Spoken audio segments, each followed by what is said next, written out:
Selamat berjumpa kembali dalam layanan audio Sahabat Seperjalanan. Hari ini adalah hari Minggu 22 November 2020. Tema saat teduh dan renungan hari ini dengan judul Selalu Ada Jalan Keluar. Selalu ada jalan keluar. Firman Tuhan terambil dalam 1 Korintus 10 ayat 13.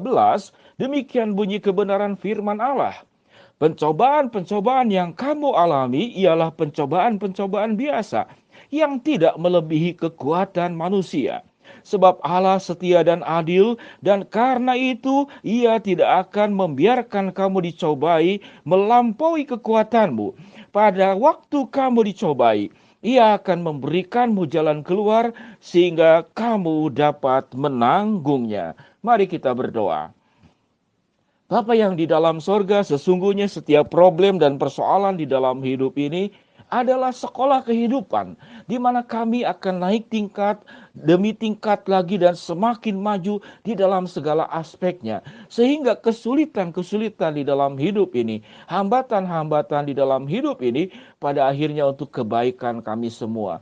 Bila ya Tuhan kami boleh belajar kebenaran firman Allah ini, di dalam nama Tuhan Yesus kami berdoa. Amin. Sahabat seperjalanan yang dikasihi Tuhan, mari kita berandai-andai. Seandainya hidup kita sama sekali tidak ada masalah, kita berandai-andai. Seandainya hidup kita ini sama sekali tidak ada masalah, segala sesuatu tersedia, tidak ada problem, maka persoalan adalah otak kita, kemampuan kita memecahkan masalah itu tidak pernah terlatih. Dan kalau seandainya di dalam hidup ini kita tidak menghadapi masalah, maka selama itu juga kita tetap menjadi anak-anak. Mengapa? Karena setiap masalah dalam anak-anak kalau masih kecil, itu semuanya ditangani oleh orang tua. Tatkala kita berproses semakin besar, orang tua yang baik maka akan memberikan kepada anak kesempatan perjalanan hidup menghadapi masalah demi masalah demi masalah sesuai dengan kondisi usianya, sesuai dengan kedewasaannya, sesuai dengan kapasitas dan kemampuannya. Kalau kita memahami hubungan antara orang tua dan dengan anak di dalam urusan pendidikan, maka masalah sesungguhnya adalah kebaikan. Masalah itu membuat kita itu tidak selamanya terus-menerus menjadi anak-anak. Bukankah firman Tuhan berkata, bukan lagi susu yang kuberikan kepadamu, tetapi makanan keras. Artinya apa? Artinya kehidupan kita mengalami perkembangan.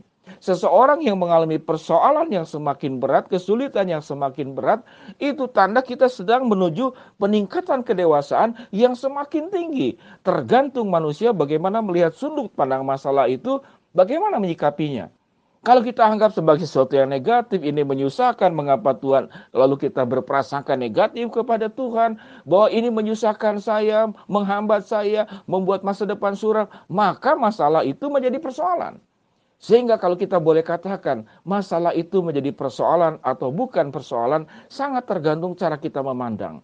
Kalau kita menganggap masalah itu, persoalan itu adalah sesuatu peningkatan kehidupan kita dari anak-anak menuju kepada kedewasaan, maka kita melihatnya dari segi positif. Namun jikalau kita melihat masalah itu sebagai gangguan, sebagai persoalan, sebagai kesulitan yang menyusahkan kita, maka berarti kita sedang berada di tempat di mana kita tidak beranjak menjadi lebih maju. Sahabat seperjalanan yang dikasihi Tuhan, semua persoalan yang dulunya jadi masalah, sekarang tidak jadi masalah, itu karena melewati yang namanya itu proses pendewasaan. Saudara, kita sekarang bisa minum air mineral. Kalau dulu itu harus bagaimana? Dimasak dulu. Ya kalau zaman-zaman kita kecil, saya atau saudara-saudara yang masih mengalami masa-masa seperti itu, betapa repotnya. Sekarang tidak perlu. Ada air mineral. Saya tidak menyebutkan namanya. Kalau zaman dulu, kalau malam kita akan sulit belajar, karena kita sulit api, bergantung dengan api. Zaman dulu namanya petromak. Kalau di kampung-kampung tidak ada listrik. Itu persoalan. Tatkala itu kemudian dipecahkan, kita punya yang namanya itu listrik. Kita punya penerang, kita punya pembangkit listrik dari tenaga surya, dari air, dari angin. Itu persoalan yang kemudian persoalan sewaktu dipecahkan, di kemudian hari bukan lagi menjadi sebuah persoalan. Sahabat seperjalanan yang dikasihi Tuhan, mari coba kita melihat kehidupan kita masing-masing. Bagaimana kita melihat masalah? Sewaktu kita berprasangka negatif, maka kita akan terus menjadi anak-anak. Waktu Allah mengizinkan masalah kesulitan, itu sesungguhnya adalah Tuhan sedang mengangkat dirimu untuk tidak selamanya menjadi seorang anak, tapi untuk menuju kepada kedewasaan. Saya seringkali naik motor itu ke puncak. Kalau pelayanan itu seringkali tanggal merah atau menjelang hari-hari besar. Ada satu masa itu betul-betul di puncak sana di daerah Cipanas ke sana daerah Bogor itu macet total. Biasanya motor bisa lewat. Ini tidak bisa. Benar-benar punya kesulitan, tapi saya harus pulang dari sana ke rumah. Pada akhirnya bagaimana? Saya teringat saya tidak pernah menggunakan GPS kalau ke puncak karena saya sudah hafal jalannya. Karena macet, yang saya hafal jalannya itu tidak bisa dilalui. Saya menggunakan GPS. Ya, dari handphone itu. Lalu saya mengikuti apa yang diinstruksikan, belok kiri ya belok kiri, belok kanannya belok kanan. Lalu jalan itu ke kampung semakin gelap, semakin gelap. Saya mulai meragukan apakah ini benar atau tidak. Tetapi pada akhirnya saya belajar taat saja. Kalau meragukan juga saya tidak tahu jalan. Belajar taat saja, saya taat saja. Nah, kenapa makin lama itu makin ke tempat yang salah? Seakan-akan menurut saya. Tapi saya belajar percaya kepada GPS ini. Yang cukup menarik kemudian mulai kelihatan ada lampu-lampu dari perkampungan penduduk yang semakin jelas. Akhirnya saya dibawa ke jalan raya. Tembus-tembus itu hampir ke daerah Cianjur. Dan jalanan sudah dalam keadaan lancar. Sahabat seperjalanan yang dikasihi Tuhan. Pada saat kita menghadapi masalah lalu kita tidak sanggup untuk mengatasinya. Tuhan memberikan kepada kita akal, kecerdasan, dan segala macam kemampuan, kerjasama, manajemen. Kita bisa minta tolong kepada orang lain. Namun tatkala dunia ini tidak bisa memberikan pertolongan kepada kita. Maka pada akhirnya satu-satunya jalan kita meminta tolong Allah sebagai GPS kehidupan kita. Penunjuk arah hidup kita. Hanya ada satu syarat. Yaitu ketaatan penuh. Engkau tidak perlu bertanya sekalipun itu lewatin yang gelap. Selama saya perjalanan naik motor tersebut. Karena itu sudah malam hari.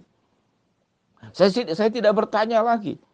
Saya cuma mengikuti persis tanpa membantah. Dan pada akhirnya petunjuk jalan itu membawa saya kepada jalan yang sudah semakin dekat dengan rumah. Sahabat seperjalanan yang dikasihi Tuhan. Kalau dalam kehidupan ini kita menghadapi kendala dan masalah, kita belajar bahwa Tuhan sedang mengangkat engkau tidak lagi menjadi anak-anak. Tuhan sedang memberi engkau tidak lagi susu, tapi makanan keras.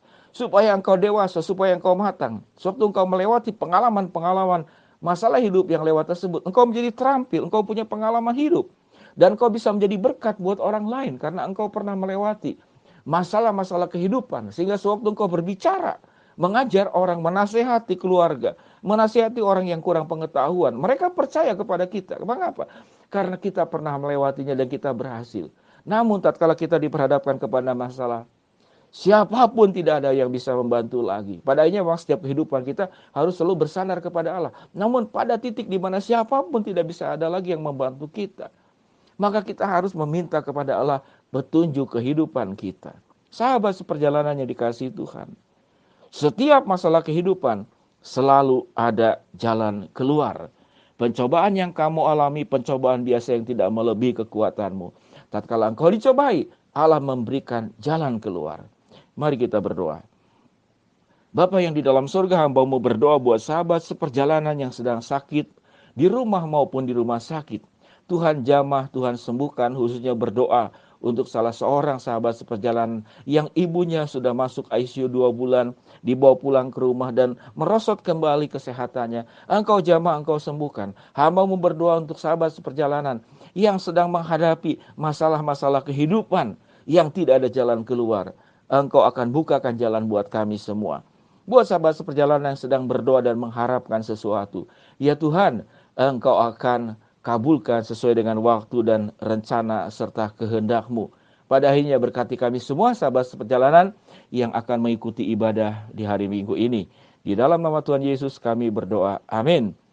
Shalom sahabat seperjalanan, happy Sunday, selamat beribadah. Tuhan memberkati sahabat seperjalanan bersama dengan keluarga. selalu sehat. Doa saya mendoakan Anda semua. Amin.